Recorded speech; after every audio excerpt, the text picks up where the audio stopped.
Hey kids, it's good to see you back again. After a few seconds, an image will be displayed. Look at the image and write down the action word associated with each picture.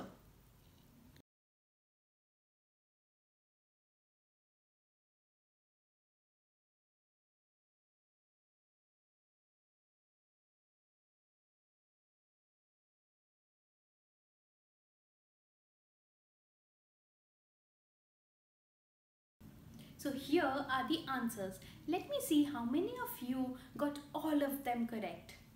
Write, eat and ski, sleep, draw and climb, cook, hug and drive.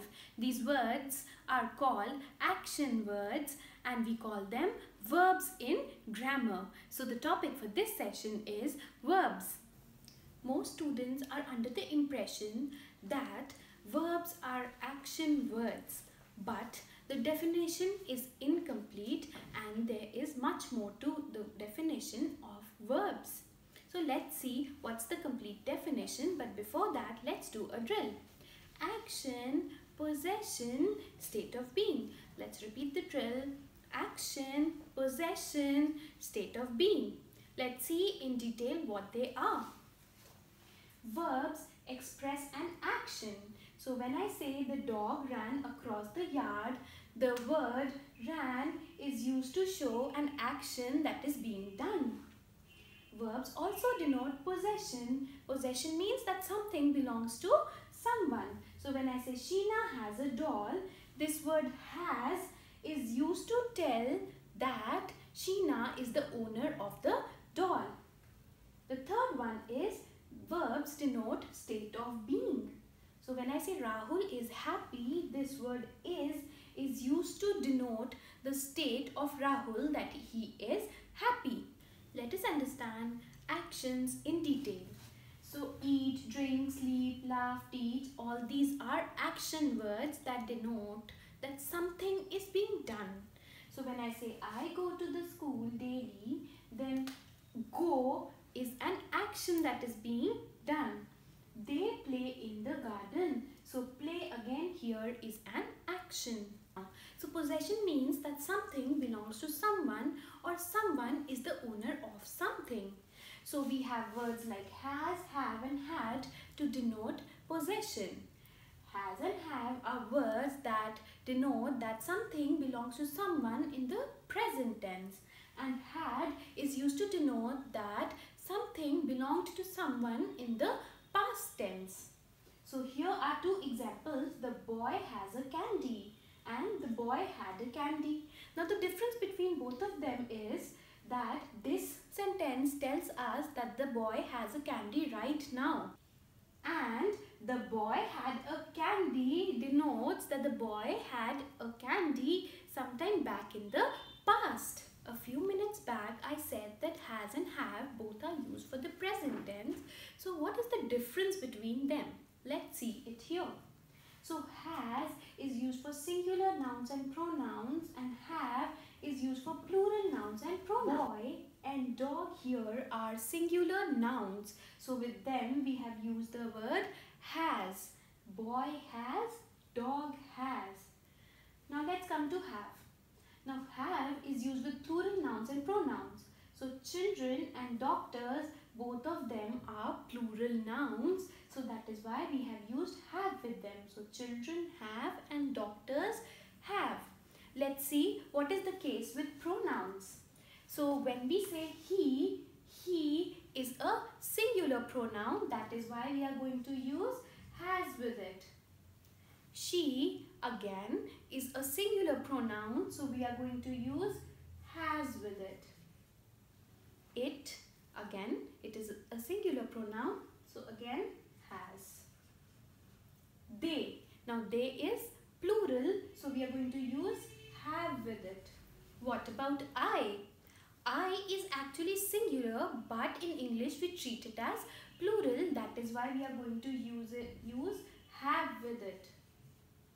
Let's see we. We again is plural, so have.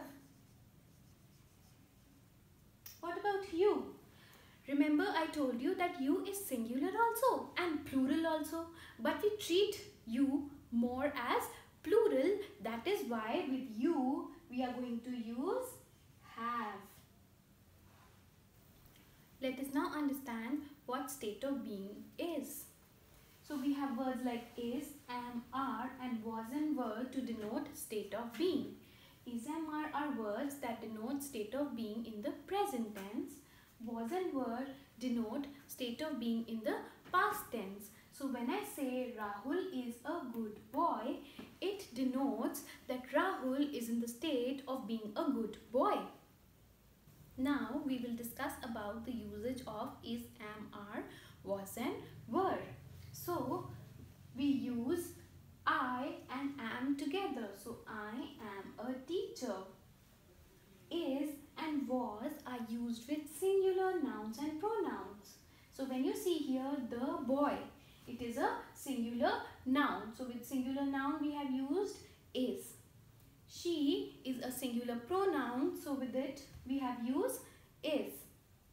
Are and were are used with plural nouns and pronouns. So when I say the students were singing a song, students is a plural noun. So with that we have used were. They were jumping. So they is a plural pronoun. So with plural pronoun we have used were. The next topic is helping verbs. So a helping verb is a verb that helps the main verb. It is because of the helping verb that we come to know whether the action is done in the present tense, past tense or future tense. So we have 23 helping verbs in English, but here we'll be discussing only some. Is, am, are, was and were, be, been, being, has, have, had, do, does, did.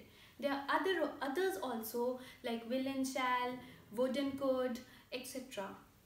So when I say he is crying, this is the main verb and this helping verb is telling us that this action is taking place in the present tense.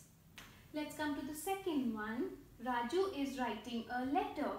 In this there are two verbs. One is the action verb which is writing and one is the helping verb. So in total there are two verbs. The third one, Raju will be writing a letter. In this there is one action verb that is writing and two helping verbs that is will and be. When we come to the fourth one, there are four helping verbs here. One is the action verb and the rest three are the helping verbs which are will, have, been. Now we understand the three forms of verbs. So the first form is also called the present form or the base form of verb. This is called the second form or the past form of verb, and this column is called the past participle or the third form of verb. So you will see that sometimes all the three forms are the same, but sometimes what happens? The past and the past participle form of verbs are the same and they are different from the present form of verb. And sometimes all the three forms are different, like in this case, drive, drove, driven. You must be able to understand that what is the present form and the past form of the verb, but what is the past participle form of verb? So let us understand. Now this past participle form of verb is used with has, have and had. So when I say the cat has eaten the mouse, eaten is the past participle form of verb. Let's check it. For eat we have eat, ate, eaten. So eaten is the past participle and we use it with has, have and had. So that's all for this session. I will meet you in the next session.